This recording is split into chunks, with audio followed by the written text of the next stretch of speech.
política es la organización civilizada y la convivencia, no es solo el poder.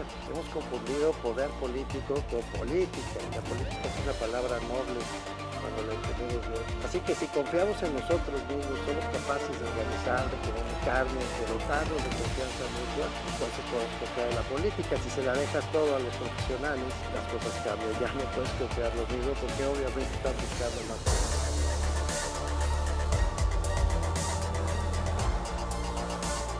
Bienvenidas, bienvenidos. Vamos a conversar hoy con el doctor Fernando Nieto. Él es profesor investigador del Colegio de México. Es un gran investigador de teoría de las organizaciones y de la administración pública. Ha dirigido los estudios de licenciatura en el Colegio de México de Ciencia Política y Administración Pública. Ha sido premiado varias veces por su trabajo. Por ejemplo, en el 2016 obtuvo el premio Erasmus a la investigación de ciencias sociales de la Real Academia Neerlandesa de Ciencias. Estudió en los Países Bajos su doctorado, etcétera. La verdad es que me da muchísimo gusto, querido Fernando, que hayas aceptado venir a esta conversación. No, hombre, Mauricio, muchísimas gracias a ti por la invitación y el espacio. Encantado de siempre platicar contigo. Pues te vamos a explotar un poco, porque el doctor Nieto publicó recientemente este libro, no sé si se vea que tengo en la mano, aquí lo estoy poniendo en la pantalla. Ha publicado varios, pero este es el más reciente y se refiere a la burocracia, o para mejor decir a los profesionales del gobierno, así se llama el libro, Profesionales del Gobierno. Fue publicado por el Colegio de México y reúne 5 ensayos sobre la importancia de una burocracia pública efectiva. Y pues vaya tema. Fernando, dice este gobierno, voy al grano, 90% de lealtad y 10% de capacidad. ¿Cómo la ves? Pues mal, porque creo que no, porque creo que lo que plantea esa premisa es un dilema falso, Mm, falso a todas luces, y creo que eso hay que decirlo con todas sus letras. ok, Lo que quiere decir el presidente cuando dice eso es que lo que más le importa es la lealtad, sí, básicamente. sí, eso dice. Y en ese sentido lo que está haciendo es reproduciendo pues una lógica que no es particularmente nueva, por cierto, es la lógica con la que se ha venido gestionando el empleo público y la burocracia pública en nuestro país pues desde hace mucho, mucho tiempo, ¿no? Entonces, pero digo además que es un dilema falso porque en realidad cuando hablamos del gobierno, del ejercicio del gobierno y particularmente de la capacidad del gobierno para solucionar problemas públicos, pues no, resulta que no se necesita solamente de honestidad, sino también se necesita de gente que sea competente, Sí, gente que sepa hacer las cosas, ¿no? sí, No, yo creo que si se plantean las cosas en esos términos, en realidad estamos cogiendo, insisto, en un dilema falso sí. que no nos lleva a ningún lado y que simplemente, insisto, reproduce una lógica muy perversa que pues nada, nos tiene atrapados en la lógica pues, de gobiernos poco efectivos, de burocracias públicas que están cayendo a pedazos, y a fin de cuentas, y eso es quizá lo más importante, de un gobierno que no logra garantizar las cosas que se supone que tiene que garantizar: derechos, servicios públicos, programas públicos, un trato imparcial ante la ley, el castigo efectivo ante las violaciones, en fin. Yo creo que detrás de esa frase que entiendo que suena fácil de digerir y, digamos, Sí, simpática incluso, sí. nada, se esconde una historia muy, pues nada, una historia de gobiernos poco efectivos. Que no es nueva, Fernando. Toda la vida en México hemos estado así. Es decir, el PRI gobernó así, el PAN, que dijo que no, pues gobernó igual. Volvió el Sí. PRI, volvió a hacer lo mismo y ahora pues con Morena pensábamos que podría cambiar y sigue igual. Es decir, nunca ha habido un servicio profesional de carrera, nunca ha habido burocracias realmente profesionales. ¿O sí, Fernando?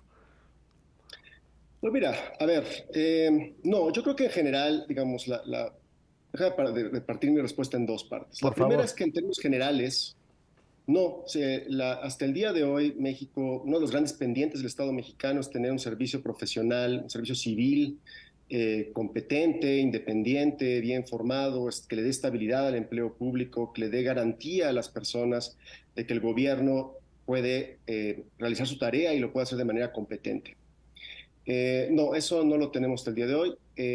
Sin embargo, y esta es la otra parte, sí ha habido esfuerzos Sí. puntuales, limitados a ciertos sectores, Ujú. limitados a ciertas instituciones del Estado, donde se ha tratado de construir estos cuerpos burocráticos. El Sí, problema, y digo, ahí están los ejemplos, ¿no? Está el Instituto Nacional Electoral, sí, está el Servicio Exterior Mexicano, sí. eh, Tú en fin, hiciste, digamos, yo recuerdo que tú hiciste una evaluación de todos los que había hace varios años, que recuperó la Auditoría Superior de la Federación, lo tengo muy presente. sí, y eso fue, híjole, eso fue hace ya muchos años, fue Ya, hace más de 15 años. más de Ah, 15 ya. sí, y ya entonces veíamos ah, que no solamente estos esfuerzos eran aislados y Sí, fragmentados, sí, estaban bajo acecho. sí, ah, ¿No? Entonces, y quizá más importante que los esfuerzos eh, que estaban desarrollando en ese entonces estaban yendo por caminos que no eran los esperados. ok, El esfuerzo más importante, que es el servicio profesional de carrera sí, en la Administración Pública Federal, que es el primer esfuerzo, digamos, comprensivo, sí, con H intermedia, ¿no? sí, sí, De sí, generar un servicio civil así en es, forma, sí, pues muy pronto se vio bajo acecho. Es un servicio que no solamente se vio limitado en sus alcances, sino que muy pronto se descarriló la implementación de ese servicio y pues no funcionó. Esa es, así es la es, realidad, me temo.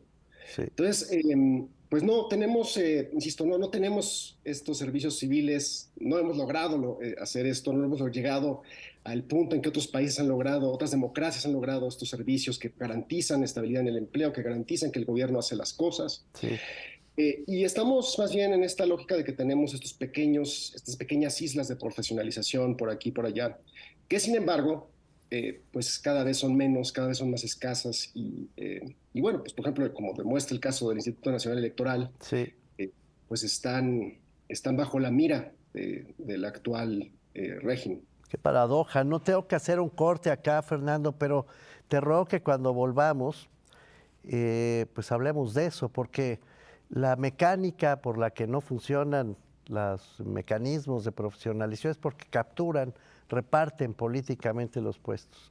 Y los poquitos que hay, o que todavía sobreviven como el servicio exterior, una parte, y el servicio profesional electoral, pues van sobre ellos para repartirlos. Hablemos de eso después de este corte. Estamos con el doctor Fernando Nieto, un experto en teoría de las organizaciones y en administración pública, que publicó este libro recientemente, Profesionales del Gobierno del Colegio de México. No se vayan, volvemos rápido.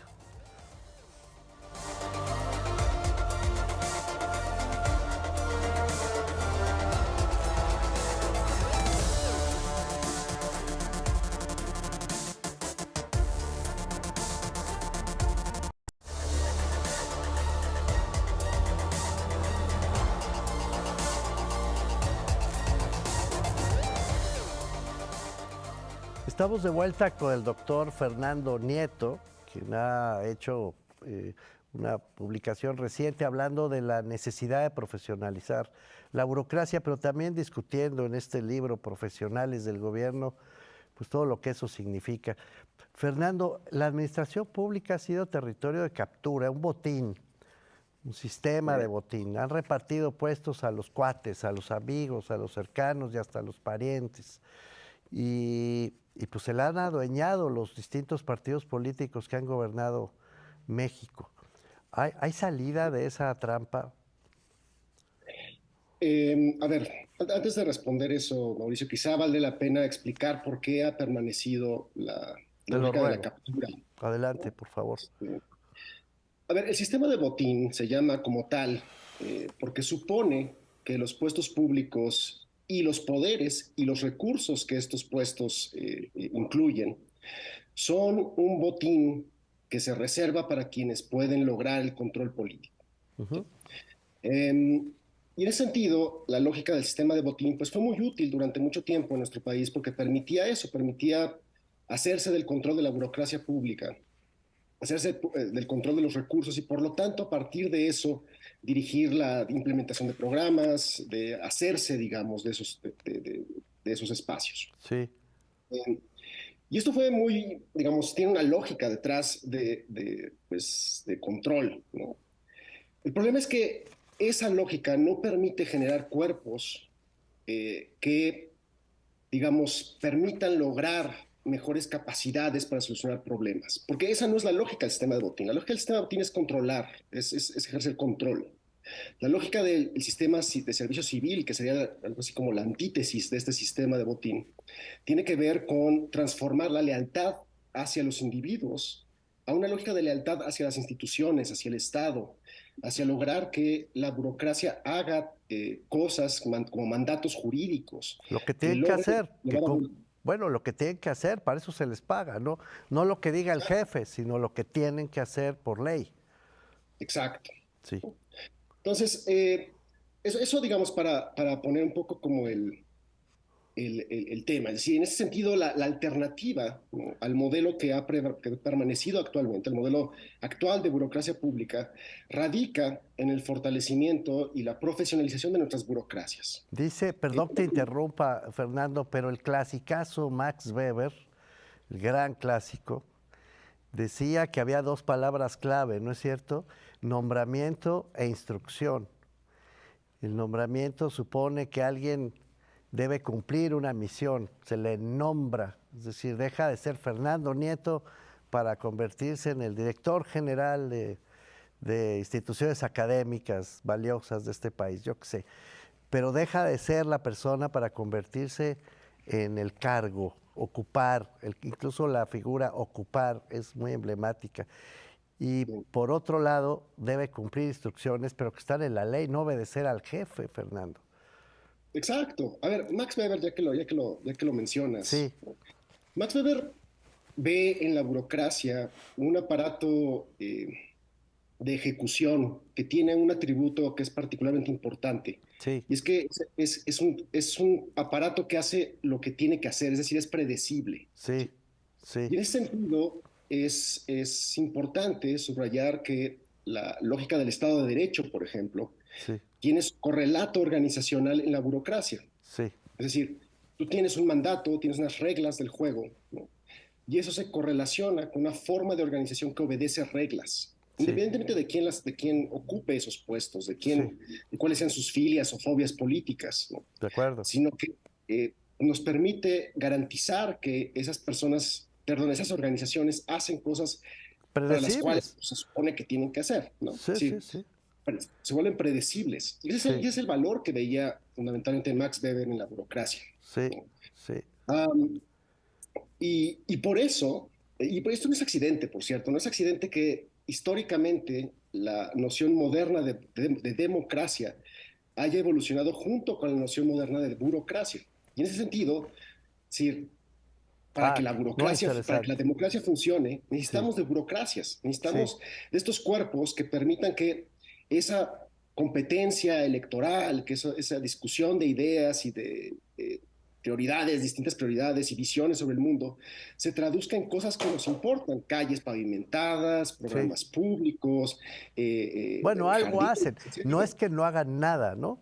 Lo que pasa es que lo hacen con orientación política. En la medida en que los capturan, entonces hacen cosas, eso sería innegable, ¿no, Fernando? Pero las hacen siempre pensando en construir clientelas políticas. Y las personas que ocupan los cargos, pues hacen lo que tienen que hacer, más o menos, pero lo hacen como garantizando que cada una de esas acciones pues tenga beneficios electorales, políticos, para quien Exacto. dirige la institución. Es la lógica de la captura que mencionabas, ¿no? Es Sí, decir, estas burocracias, sí, en efecto, no es que estén papando moscas y no hagan nada, sí, porque hacen cosas, ¿no? ¿no? Lo que pasa es que estas maquinarias han sido capturadas y Sí, entonces sirven a propósitos parciales, sirven a una lógica, digamos, específica, parcial, ¿no?, de sí, ciertos objetivos concretos, sí, pero no necesariamente sirven a los propósitos más generales que se supone que están anclados en la lógica, pues, del mandato jurídico, de las sí. políticas públicas, y estas otras cosas que pues sí importan.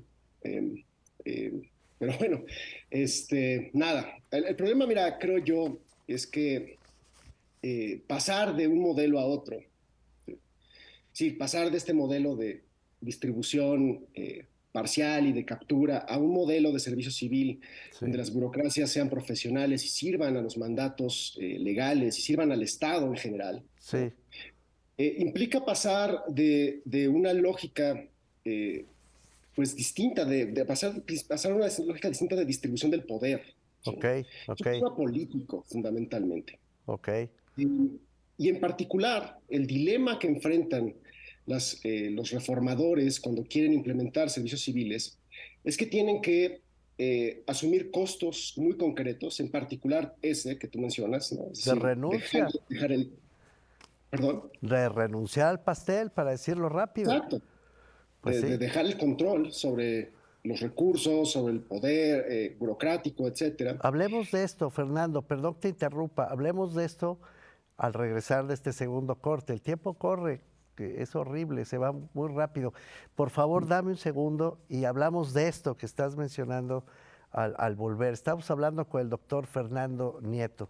No se vayan, es rápido este corte, no se vayan.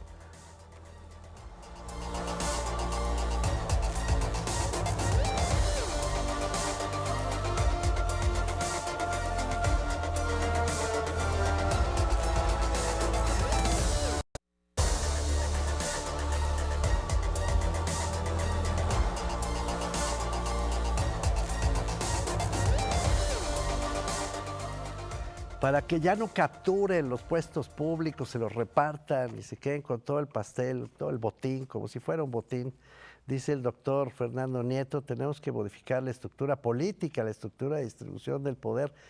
Pues nos la pones muy difícil, querido Fernando. Tú demuestras, entre otras cosas, en el libro que acabas de publicar, sin embargo, que hay evidencia de que los países que han logrado profesionalizarse, que han cambiado de un sistema de botín, evolucionado de un sistema de botín a un sistema profesional, les ha ido mejor en prácticamente todos los planos y en la economía sin duda han crecido más.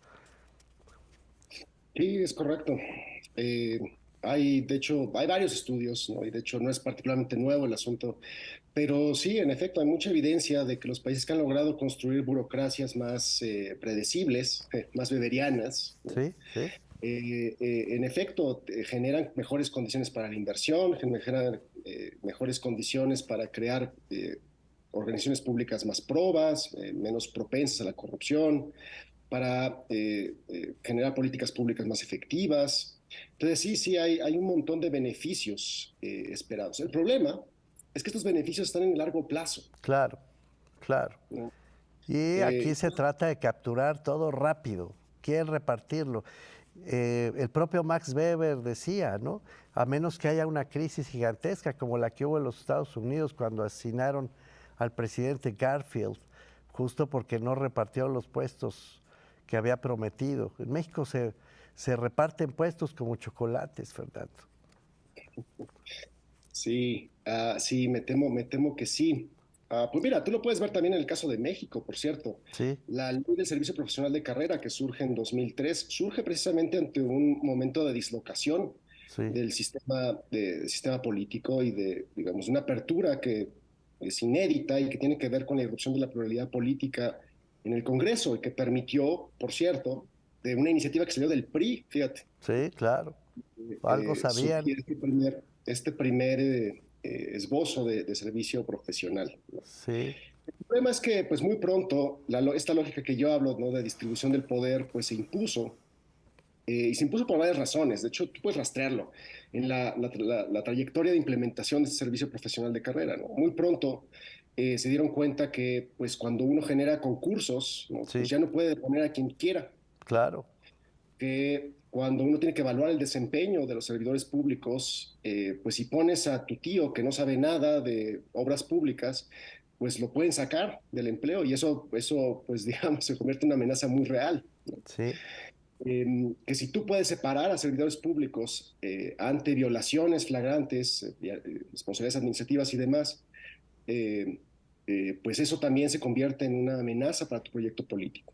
Fernando, la primera condición que hay, tú me corregirás, para poder establecer un buen servicio profesional, un servicio de carrera, es decir, para nombrar gente que efectivamente tenga capacidad profesional para hacer lo que hace, es que se sepa qué quieres hacer.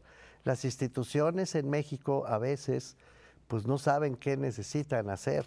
O sea, los puestos no están definidos, las organizaciones son muy laxas, más o menos se improvisa, los jefes van inventando. Pues ese es un problema de fondo. Sí, sí, sin duda. Hay un problema de cuáles son los objetivos que persigue la administración pública, las organizaciones que forman la administración pública, y cómo eso se conecta con las necesidades humanas, en términos de los recursos humanos que tienen que emplearse. Sí, Sí, sin duda, si no existe esto, si no existe una conexión entre los objetivos de una organización pública y un catálogo de las necesidades de recursos humanos, un catálogo de puestos, de perfiles profesionales, pues estamos un poco a tientas. La verdad es que no avanzamos, ¿no? Y fíjate que eso es una cosa que en el libro me refiero a sí, los componentes básicos sí, del servicio, ¿no? Creo que también una cosa que pecamos en el caso del servicio profesional de carrera es que quisimos hacer muchísimas cosas al mismo tiempo y además sí, lo quisimos hacer con tiempos compulsivos, ¿no? Porque sí, sí. recordás tú, la reforma Un original año. mandaba que todo se tenía que hacer en un año y medio, ¿no? Sí, bueno, sí. Antes de que terminara el sexenio de Fox ya tenían que estar funcionando 7 subsistemas, ¿no? 7 subsistemas en 80 organizaciones federales, Sí, sí, sí, con lógicas distintas y como tú dices, con propósitos distintos, con objetivos distintos, con necesidades de personal distintas, ¿no? sí, Entonces, creo que es necesario, en la lógica de avanzar en la profesionalización del empleo público, sí, plantearnos una serie de trazos, déjame llamarlo así, ¿no? El sí, primero tiene que ver con eso. ¿Cuáles son los componentes básicos, sí, los irrenunciables de un sí, servicio profesional? Y sí, tiene que ver con cosas muy básicas, pues garantizar que existan mecanismos de ingreso que garanticen que las sí, personas que saben hacer las cosas lleguen a los puestos públicos, sí, que exista un catálogo de puestos que esté asociado a propósitos que se sí, persiguen las organizaciones públicas, sí, que existan mecanismos básicos que garanticen que hay una evaluación del sí, desempeño, sí, de la correspondencia entre las habilidades de las personas, su desempeño y los objetivos de los departamentos, sí, unidades, etcétera, de la administración pública. Es un primer trazo. sí, Otro paso importante tiene que ver con un balance entre flexibilidad y rigidez. sí. ¿Sí? Mientras Longo que decía eso. ciertamente hay cosas que son irrenunciables, Sí, ¿no? Y que son muy importantes, sí, esta, por ejemplo, la lógica de que la lógica tiene que ser fundamental, es la lógica del mérito, no la de la lealtad, ¿no? sí, Al mismo tiempo tiene que haber cierto margen de maniobra, tiene que haber flexibilidad, entender que no todas las organizaciones públicas están construidas igual, ni tienen los mismos mandatos, ni tienen las mismas necesidades, ¿sí? El tercero, creo que tiene que ver con la lógica de credibilidad. sí, Eh, Uno de los grandes problemas que tuvo el servicio profesional de carrera es que nadie lo creyó. sí, de No lo acuerdo, creyeron fuera de la administración, no lo creyeron dentro de la administración. de acuerdo. Esto es gravísimo, porque quizá los principales interesados, los principales defensores de cualquier servicio civil son los propios servidores de carrera. Sí, Son las personas que ven en ese servicio la sí, promesa de una carrera administrativa, de hacer una profesión. Es decir, por eso le llamo yo sí. profesionales del gobierno, ¿no? De Tendríamos hacer que del hacer gobierno una profesión. Tendríamos que hacer la rebelión de los servidores públicos y tendríamos que promover conciencia entre los partidos, que está difícil, Fernando. Ya nos tenemos que ir, caray. Pero es la verdad. Tendríamos que promover un compromiso político entre los partidos para que renuncien al botín, pero también tendríamos que dignificar, ¿no?, a los servidores públicos, que no acepten esta mecánica, porque también ellos se sienten cómodos con eso, Fernando. ¿Quieres hacer un último comentario sobre eso? Esa palabra que acabas de mencionar me parece fundamental. Tenemos que redignificar el empleo público. Sí, Tenemos que darle otra vez el valor que merece dedicarse profesionalmente a trabajar en el Estado, a producir cosas de valor público. sí, ¿Sí? Sí, en la medida en que sigamos pensando en el empleo público como un botín que está al sí, servicio del presidente en turno, de la camarilla en turno, seguiremos estando atrapados en una lógica de facciones y una lógica de burocracias inefectivas, sí. que al final de cuentas terminan siendo costosas para todos. Y con muy poco prestigio para quien ocupa cargos de esa naturaleza. Fernando, es un privilegio que hayas estado con nosotros. De veras, gracias por escribir este texto, gracias por hacer lo que haces y muchas gracias por acompañarnos. No, hombre, gracias a ti, Mauricio, te mando un abrazote. 2 para ti, querido Fernando. Fernando Nieto, lean su libro, de veras vale la pena. Muchas gracias y nos vemos en la próxima conversación.